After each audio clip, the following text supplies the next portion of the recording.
Bueno, en primer lugar, gracias por la entrevista de nuevo, y más en esta librería que me trae muy buenos recuerdos de cuando llegué a la ciudad. Aquí compré mi primer libro de Kapuscinski, uno de mis ídolos periodísticos, cronista. Y bueno, pues, ¿por qué escribir Vivir con el narco?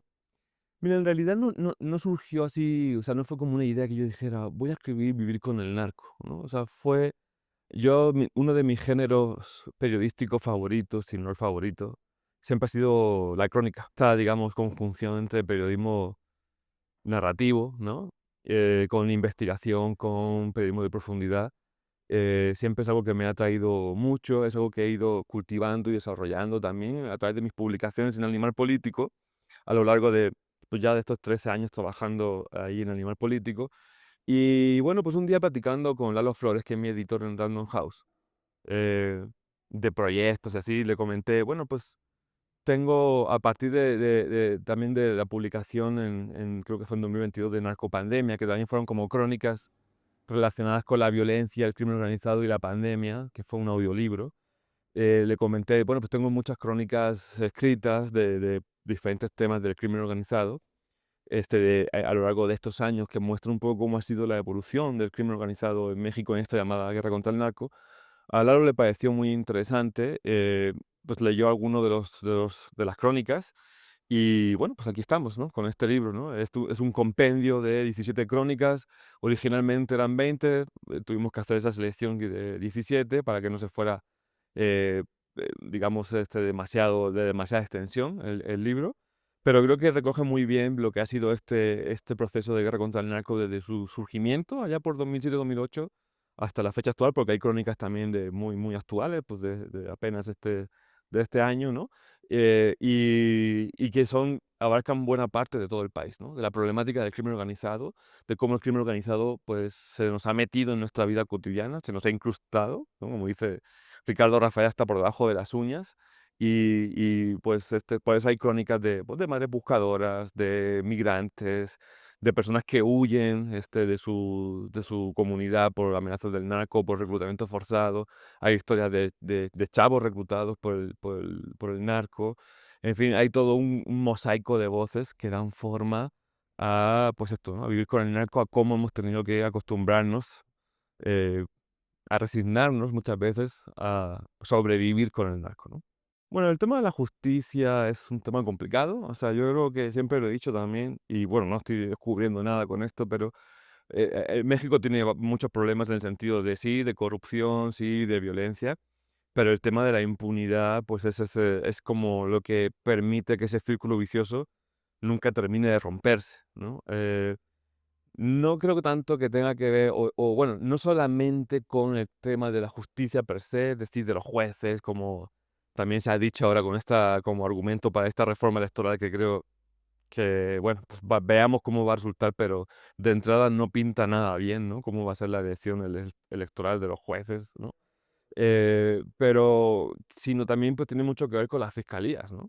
Con los aparatos que tienen que, digamos, investigar los crímenes, los delitos, para poderlos llevar ante la justicia y que se haga justicia, ¿no? Creo que de eso se está hablando muy poco, de eso el gobierno, las autoridades no están invirtiendo en mejorar digamos, ese aparato de investigación, y creo que es como el primer paso que se debería hacer, ¿no? Entonces yo creo que eso ha sido así desde que yo llegué aquí, que es 2008.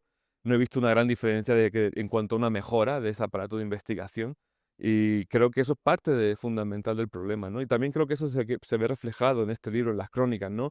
La gran mayoría de las fuentes que tú vas a encontrar en este libro, en las crónicas, te dicen eso, que no confían en las autoridades. De hecho, hay crónicas, por ejemplo, como Acapulco, solos ante el huracán del crimen, donde la gente se organiza en autodefensas, vecinales, porque no confían en las autoridades que les vayan a dar protección, porque estaban totalmente rebasadas, porque no tienen la confianza de que la policía vaya a hacer su trabajo, o no confían directamente en ellos, ¿no? Y hay muchas historias donde te dicen, ¿no? Eh, casi confiamos más en estos señores malos delincuentes que en las policías, ¿no? Y mucho menos en las policías de investigación, ¿no? Que tienen también mucha fama de ser muy corruptas. Entonces, creo que ese es un gran problema que tiene el país, y que, bueno, vamos a ver con esta reforma electoral que nos promete, del gobierno mexicano de que con esto va a mejorar mucho la procuración de justicia en el país. Yo lo pongo francamente en duda, pero bueno, vamos a ver si realmente se da así. No estamos tampoco descubriendo nada, ¿no? De que pueden inventar delitos, de que pueden extorsionar, que pueden hacer muchas cosas. Y creo que eso, a pesar del discurso narrativo desde el gobierno, ¿no? De que ya se acabó la corrupción, casi casi que por decreto, porque lo dice el presidente, pues vemos que eso en la realidad no sucede así. Ojalá fuera así. Y no dudo, de que haya gente en las autoridades, en el gobierno, gente buena, gente de verdad honesta, que sí quiera eso y que abogue por eso. Pero el problema es tan grande, o la podredumbre es tan profunda, que va a llevar mucho tiempo, ¿no? Yo no dudo también, como dices tú, que tienen buenas intenciones, pero también mucha politiquería. Mucha palabrería, mucha propaganda. No sé si es que se niegan a ver la realidad o es que realmente copian este discurso de repite una mentira muchas veces para que se convierta en verdad, ¿no? Esto lo acabamos de ver ahora con este rancho en Teuchitlán, ¿no? Donde de repente de un día para otro ya no hay hornos crematorios, ya no hay nada, ya casi casi les están diciendo a las madres buscadoras que ya se inventaron todo esto. Entonces es complicado, es complicado, ¿no? Mira, yo no he estado ahí. De todas formas, aunque hubiera estado, creo que, bueno, se ha visto recientemente, ¿no? Que la verdad hicieron un poco este show, ¿no? De llevar ahí a las madres, a los medios, fueron medio de todo el mundo, ¿no? Y casualmente llegaron, está todo súper limpio, no había ningún horno crematorio, no había nada, ¿no? Cuando anteriormente sí se habían publicado imágenes de lo que encontraron ahí, ¿no? Los padres y madres buscadores. No te podría decir si hubo o no un horno, no lo sé. Pero también un poco al margen de si hubo o no un horno, lo que sí es cierto es que era un centro de reclutamiento forzado, ¿no? Al final, y que hay personas que murieron ahí, entonces, al final creo que eso es un poco lo que importa, ¿no? Que en México existen estos centros terribles, ¿no? Estos centros del horror, ¿no? Del terror, de estos grupos criminales. Y no solamente en Teuchitlán, precisamente publicamos ayer en el Animal Político un reportaje que se llama Más allá del horror de Teuchitlán, ¿no? De la gran cantidad de fosas clandestinas, cementerios clandestinos que se han encontrado en el país. No solamente con López Obrador o ahora con Claudia Sheinbaum. A mí me acuerdo en el sexenio de Peña Nieto, por ejemplo, este terrible caso de fosas de Colinas de Santa Fe en Veracruz, que fueron después de varios años de búsqueda de las madres buscadoras del colectivo Solecito, encontraron casi 300 cráneos, o sea, son casi 300 personas mínimo, más de 2000 restos humanos, ¿no? O sea, totalmente pues una salvajada, ¿no? Un centro, un cementerio literal del crimen organizado para enterrar ahí a personas y desaparecerlas, ¿no? Entonces, no es algo nuevo, no es algo que ahora resulta que nos encontramos de frente con el problema de las desapariciones. Qué bueno que sirve el caso de Teuchitlán para decir, oigan, en México hay una gran crisis de desaparecidos, hay más de 100.000 denuncias de desapariciones, hay fosas clandestinas, hay centros de entrenamiento forzado, de reclutamiento forzado. No es algo que ahora de repente surja, ¿no? De hecho, en este libro, por ejemplo, hay varias crónicas, una de ellas se llama México destruyendo el futuro, en la que entrevisto a varios sicarios ahí en el norte del país, en Chihuahua, Ciudad Juárez, en las que nos cuentan cómo es el proceso de descomposición de un joven para llegar a caer en las redes del crimen organizado, y cómo a pesar de estas becas que estamos repartiendo, bueno, que está repartiendo el gobierno, que lleva más de 120.000 millones de pesos repartidos en becas de jóvenes construyendo el futuro, con el objetivo de sacar a los jóvenes o de impedir que caigan en la garra del narco, pues estamos viendo que eso realmente no está teniendo ningún impacto real. No digo que sea un programa que pueda tener casos de éxito, por supuesto que sí, qué bueno que está esa ayuda y que se da, pero al no haber un control, al no haber tampoco un seguimiento, y al haber por el otro lado mucha pues retórica, ¿no? De que ya ningún joven reclutado gracias a nuestras becas, que no es cierto, ¿no? Entonces, es un problema sumamente complejo el del reclutamiento forzado y el de los cárteles que usan estos centros pues, para desaparecer personas, más allá de si hubo o no un horno crematorio clandestino, de si los medios lo amplificamos de más, de si hubo, no sé, ¿no? Un interés, no tengo esa posibilidad de darte una respuesta concreta, pero lo que no cabe duda, porque además así lo han dicho hasta la propia Fiscalía y ayer el secretario de Seguridad, Omar García Harfuch, es que es un centro que se utilizaba para reclutar y para entrenar de manera forzada a muchos jóvenes, ¿no? Y a muchas personas. Sí, nadie, o no creo que muy poca gente diga, ay, no, quiero ser ¿no? Un sicario del cártel. Digo, habrá gente que, mira, es como todo. El tema del reclutamiento es complicado porque intervienen muchos factores. Claro que hay lugares en los que comunidades, donde no hay oportunidades para los jóvenes, o la única oportunidad es o migrar a Estados Unidos o de esa comunidad o el narco. Y muchos jóvenes influenciados también por todo un tema de narcocultura, también de lo que ellos ven, de que ven que en el pueblo, pues, los señores del narco son los que tienen el respeto, el dinero, van en una camioneta, ¿no? De todo esto que es la ropa, etcétera, ¿no? Y no dudo que haya muchos jóvenes que fácilmente influenciados por este tipo de narrativas también, ¿no? Distorsionadas, que quieran entrar de manera voluntaria al crimen organizado. Pero también no olvidemos la otra cara de la moneda, y es que, como me dicen muchos padres, por ejemplo, en esta crónica que publico en este libro de México destruyendo el futuro, hay otra que se llama La trituradora de jóvenes. En esa crónica en Jalisco me decían los padres, hay muchos lugares donde también llega el cártel y agarra a 10 jóvenes por las calles, así al azar, y dicen, ustedes a partir de ahora van a ser sicarios del cártel. Y si no quieren, la única opción es la fosa clandestina, ¿no? Entonces es un problema multifactorial, no solamente es de que con una beca se vaya a solucionar, ¿no? Pero lo que sí sé es que muchas de estas madres buscadoras optan por esta opción ya desesperadas, ¿no? De que no tienen de otra, y por eso pues la vimos que fue vestida de beisbolista, creo, ¿no? Cuando estaba AMLO, porque a él le gusta mucho el béisbol, y decía, a esa sí me recibe, ¿no?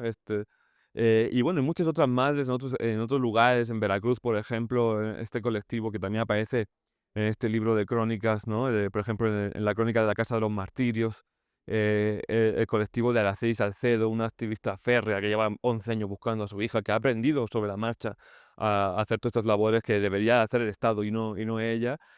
También se devolvió muy, digamos, controversial en el sentido de que ella, cuando estaba Javier Duarte gobernando y fue una visita a Orizaba, ella lo confrontó muy, muy, muy duramente, ¿no? Gritándole y no se ría, ¿no? Porque mientras usted viene aquí a grabar un spot, mi hija está desaparecida y aquí está su pueblo mágico donde desaparecen a las personas, ¿no? Y se volvió muy viral en ese entonces y se volvió muy reconocida por eso, ¿no?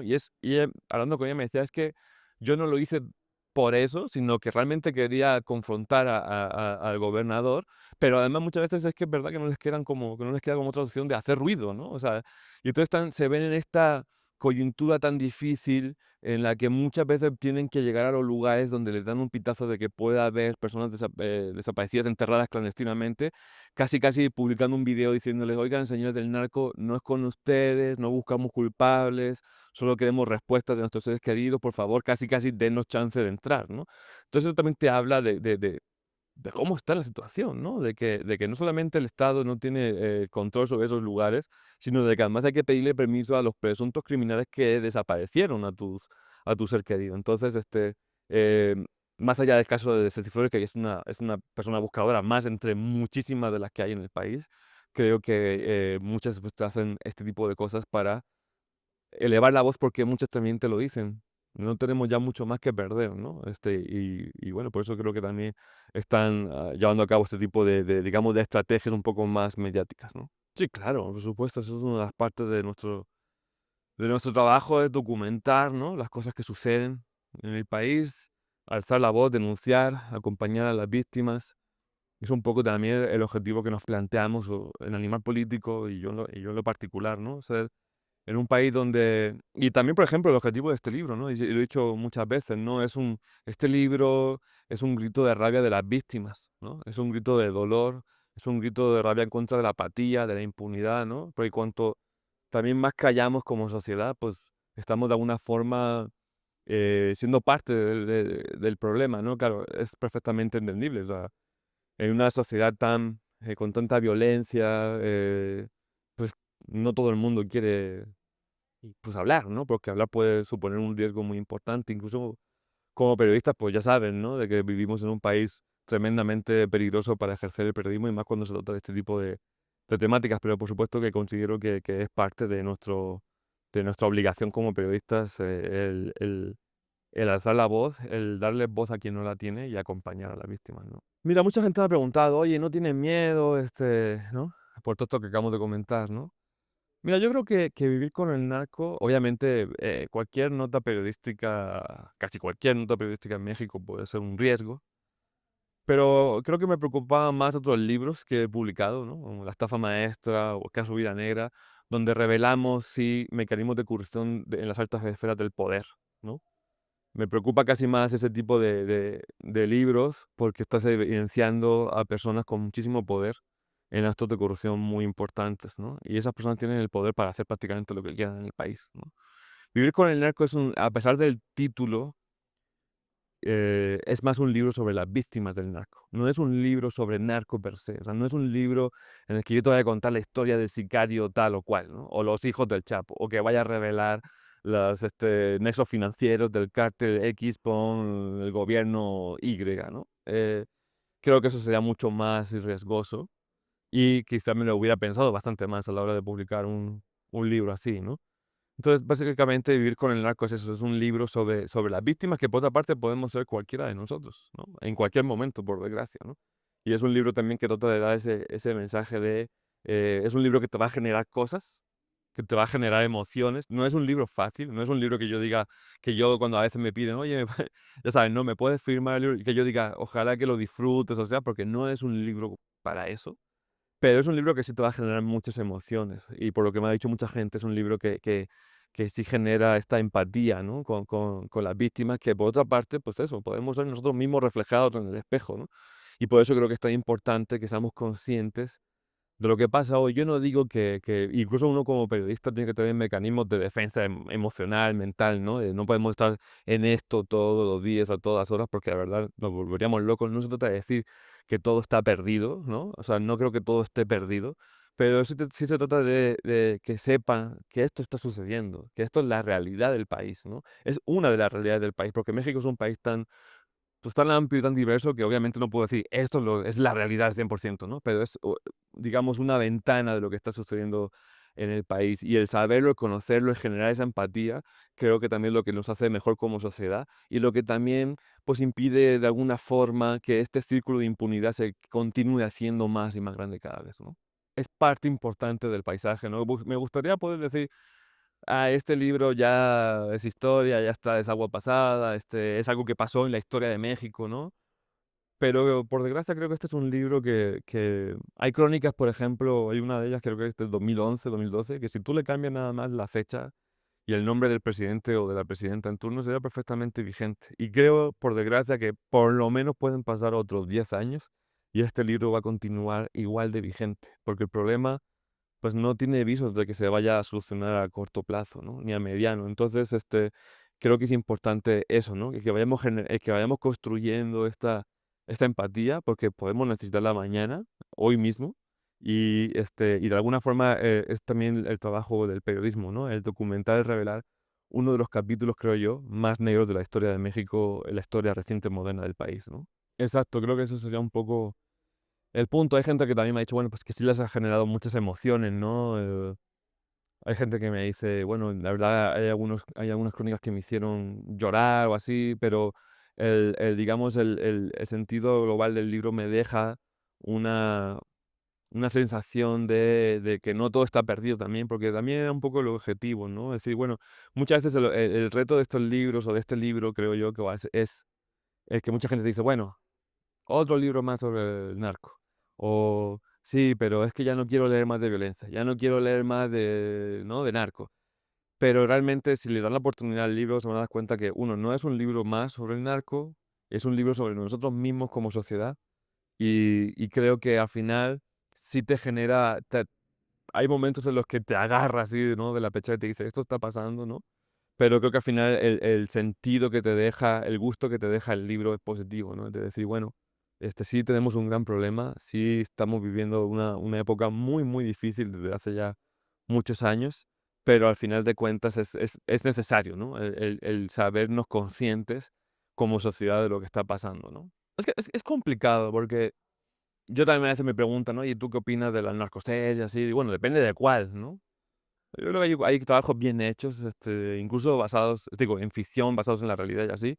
Creo que hay trabajos bien hechos. Claro, hay también algunos que son, pues, que básicamente son telenovelas del narco, cosas así, ¿no? Que a lo mejor lejos yo todo lo que sea, por ejemplo, el cine, siempre tienen también esta forma es otra forma de expresión, de decir, bueno, hay películas sobre narco muy bien hechas de decir, esto es lo que más o menos pasa dentro del mundo del narco, que sí, también es un mundo de lujos, de corrupción, de etcétera, pero no lo, digamos, glorifican, no lo ensalzan, no hacen apología de este tipo de cosas, porque en realidad creo que esos son los mensajes peligrosos, ¿no?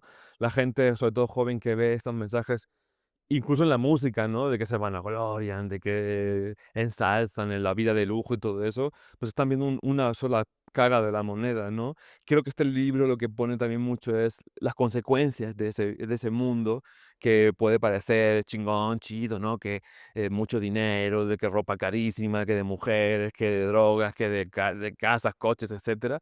Las consecuencias de eso están aquí y las consecuencias las viven millones de personas, no digo miles, digo millones de personas las estamos viviendo, ¿no? Desde la persona que tiene su pequeña panadería artesanal en Uruapan, como esta crónica que se llama Uruapan, huir de tierra caliente, que trabajan honestamente, ¿no? Que van haciendo su casa, su vivienda como pueden, y de pronto llegan unos señores diciendo que son del cártel X o Y y que quieren todos los meses 30.000 pesos o si no se llevan de prenda a su hijo y tienen que huir con lo opuesto, ¿no? Esa es la vida real, ese es el narco real, ¿no? Es muy difícil también, digo, creo que la parte que más he repetido de esa entrevista, pero es cierto, o sea, es que no te podría yo decir una fórmula de, yo creo que si hacemos esto, nuestros jóvenes, es algo demasiado complejo y también supongo, y yo estoy seguro que es también multifactorial, ¿no? Eso es algo, sí, educativo también, pero es algo también, y muchas veces también creo que todo lo queremos dejar bajo la tutela de papá Estado, ¿no? O sea, que el gobierno resuelva todo, que el gobierno, y creo que también muchas veces está en nuestras casas, ¿no? Es decir, bueno, la educación que les damos a los hijos, la atención que le damos a los hijos.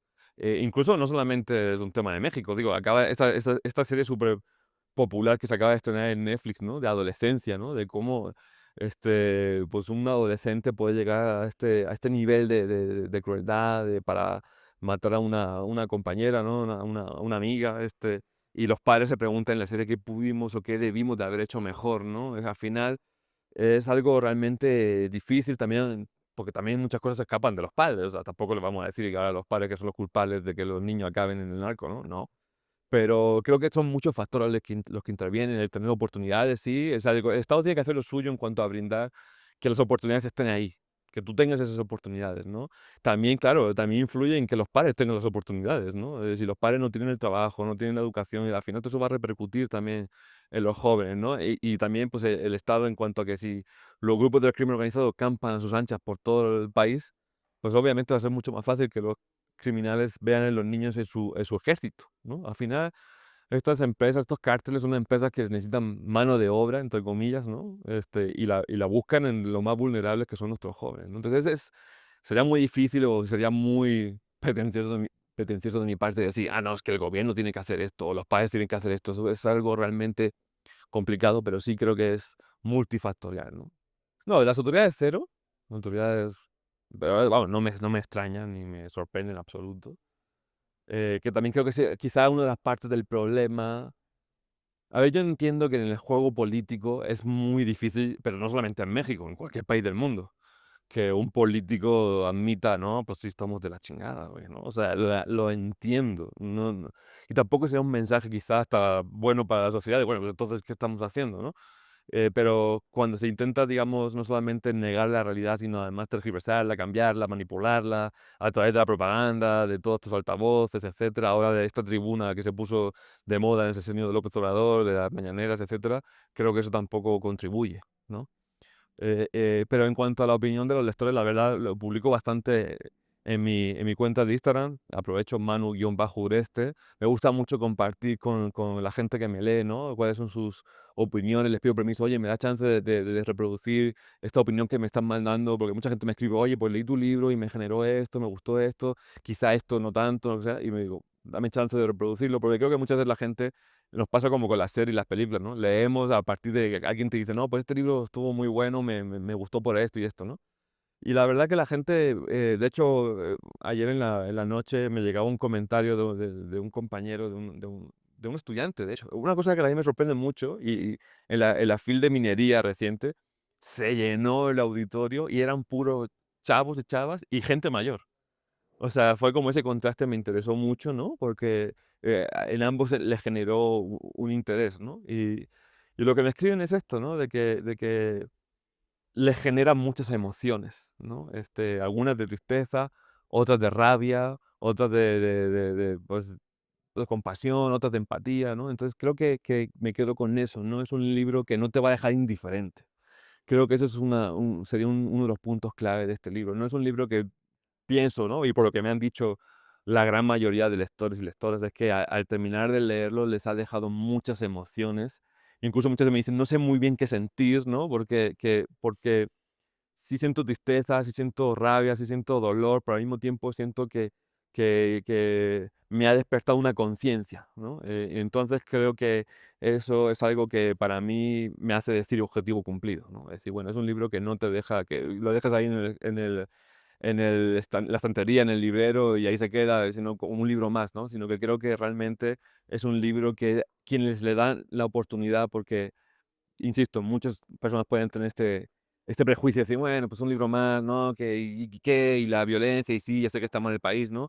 Pero creo que les ha generado muchas cosas y me quedo con eso, ¿no? Sí, eso también es una de las grandes satisfacciones con las que me quedo, de vivir con el narco. Y yo diría también, no solamente vivir con el narco, por ejemplo, en el libro este de la estafa maestra, la historia de Falco, que publico con Nayer Roldán, este, lo escribimos también como un poco un libro de periodismo narrativo, ¿no? De contando cómo se hizo la investigación. Y muchos chavos estudiantes de periodismo nos dicen, ¿no? Que es una referencia obligada, ¿no? En las carreras de periodismo, de cómo se hace una investigación y cómo la contamos y así, ¿no? Y en este caso de vivir con el narco, sí, muchos compañeros y compañeras se me han acercado para decirme, oye, no sé, para pedirme consejos de cómo escribir una crónica, de cómo abordar esos temas, de la clásica de cómo le haces para entrevistar a un sicario, ¿no? O cómo haces para entrar a un lugar, a un narco rancho, cómo te proteges incluso mentalmente, ¿no? Este libro, uno de los grandes pluses que yo creo que tiene, bueno, creo que son dos, las fotografías, porque a mí me gusta mucho el fotoperiodismo, aunque no soy fotoperiodista de profesión, pero me encanta la fotografía en blanco y negro. El epílogo que se llama Lo que sueñan los reporteros, ¿no? Que es un poco, pues, una crónica de una de mis pesadillas más recurrentes, ¿no? Donde aviso, obviamente, digo, esta es la única parte en todo el libro que van a encontrar de ficción, o más que ficción, pues es una pesadilla, y que aprovecho para contar, pues, cómo empecé también a desarrollar, no solamente por mi trabajo como periodista, sino también por asuntos personales y temas personales, un trastorno de ansiedad con el que, pues, tengo que lidiar, ¿no? Cotidianamente, y creo que eso también me lo preguntan mucho los estudiantes de periodismo y las estudiantes, ¿no? De cómo hacer para protegerse mentalmente, cómo escribir estas crónicas y salir lo más ileso posible, ¿no? Mentalmente hablando, ¿no? Entonces creo que en ese sentido estoy muy, muy satisfecho, la verdad. El llamado a la acción es muy claro, ¿no? Es el llamado a la empatía. O sea, yo muchas veces digo, cuando hay gente, ¿no? Porque hay gente de todo tipo, obviamente, con opiniones de todo tipo, y eso es lo que hace también interesante esto, ¿no? Que te dice, no, pero es que seguro que en algo andaban, y seguro, el clásico seguro en algo andaban, ¿no? Y es como, mira, yo no sé si en algo andaban o no, pero creo que hasta no saberlo con certeza, pues yo no me atrevo a dar una opinión, pero creo que de entrada, a mí me gusta de entrada tener la empatía, ¿no? Es como también hay crónicas sobre personas migrantes, muchas crónicas sobre las personas migrantes, ¿no?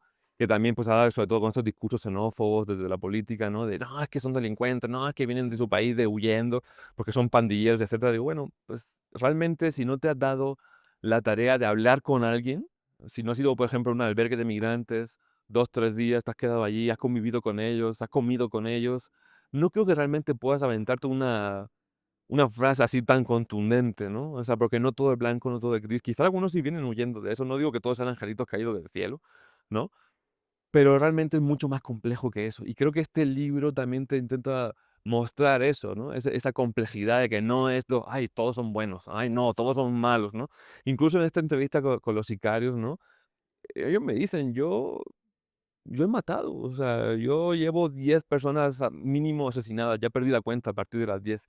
Pero cuando te cuenta su historia, de cómo lo abandonaron en su familia, de cómo se quedó en la calle, de cómo el cártel le pagaba con droga y se volvió adicto y por la droga hacen lo que sea, pues te das cuenta de que sí es un victimario, pero también es una víctima. Y es parte de nuestra historia en México, ¿no? Entonces creo que el comprender eso y digamos, de alguna forma, el mensaje es oigan, tengamos empatía. Empatía no significa justificar todo, ¿no? No significa, no, pues es que como tuvo una mala infancia, pues bueno, pues es que por eso es un asesino, ¿no? No, no se trata de eso, sino de decir, bueno, sí, pero entendamos el contexto, ¿no? Entendamos de dónde viene esto. Y creo que este libro, uno de sus principales objetivos es ese, y creo que, modestamente, humildemente, creo que lo consigue, ¿no? Por lo que me han dicho, insisto, muchos lectores y lectores. Entonces creo que ese es un poco el mensaje principal de esta obra. Mira, ahora mismo no hay así como, así que te dije, uy, sí, se vienen cositas, ¿no? Siempre ando, pues evidentemente mi trabajo en el animal político, pues siempre andamos investigando, reporteando, no solamente de crimen organizado. Digo, evidentemente el tema del crimen organizado es algo pues, que siempre va a estar ahí, o casi siempre, no sabemos en un futuro, pero lo más probable, como decía antes, es que en 10 años no creo que cambie demasiado las cosas en ese sentido. Pero claro que también hacemos muchas otras cosas, ¿no? Investigamos negligencias médicas, negligencias, casos de corrupción, como la estafa maestra, etcétera, ¿no? Y ahora, por ejemplo, un tema que todavía no me he centrado en eso, pero, por ejemplo, el cambio climático lo tenemos encima.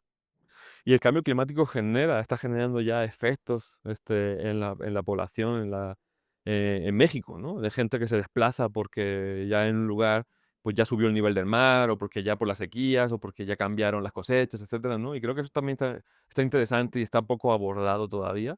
Y creo que sería un tema que quizá en un futuro pueda meterme más a fondo a investigarlo. Al contrario, pues gracias a ti, a todos nuestros espectadores que nos ven.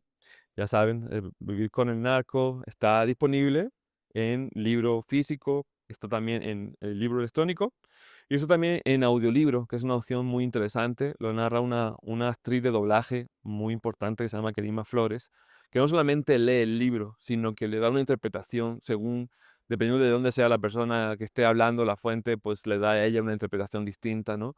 La entonación, el tipo de tono, etcétera. Y lo hace muy interesante. Yo creo que para quienes nos gusta escuchar una buena historia mientras a lo mejor, no sé, vamos manejando en el tráfico o estamos haciendo otra cosa, los quehaceres, etcétera, etcétera. Creo que es una muy, muy buena opción el audiolibro de Vivir con el narco y está disponible. Y bueno, pues nada más también decirles que me pueden seguir en mi cuenta de Instagram, manu-ureste. También estoy en TikTok, manu.ureste. Y en Twitter, ahora X, estoy como @manuvpc. Ahí podemos comentar, me pueden preguntar, podemos tener una interacción sobre este y muchos otros temas. Por supuesto, me pueden leer en animalpolitico.com. Pueden seguir también las redes de Animal Político, en @pájaro político, tanto en Instagram, Twitter como en TikTok. Ahí también van a encontrar pues mucha información, muchos reportajes, muchas investigaciones y la verdad se lo recomiendo mucho. Ah, y ahora tenemos también un nuevo podcast en Spotify, ya nos pueden encontrar en Spotify, el podcast de Animal Político.